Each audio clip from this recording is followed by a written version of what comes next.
Hey, Colin Worstel here. Welcome to my channel. This is going to be the first video in my first series for Java.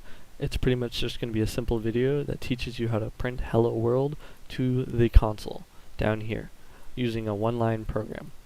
We're going to have more complex videos in the future, but for now we're just going to take it one step at a time. Alright, so first we're going to go to File, New, Java Project. You can name it whatever you want, but I'm just going to name mine Hello. Alright, we're going to expand this, go to SRC, and then we're going to right click, New Package. I'm going to name this main with an undercase M, as this is going to be our main package. Then I'm going to go to New Class by right clicking the package, and I'm going to create a class called main with an uppercase M. This is going to be the main class for the program.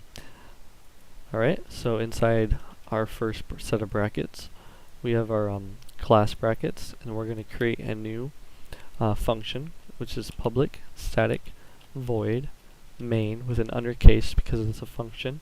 Then we're going to type string args with some brackets, and we're going to close it with the curly brackets, and then hit Control S to save.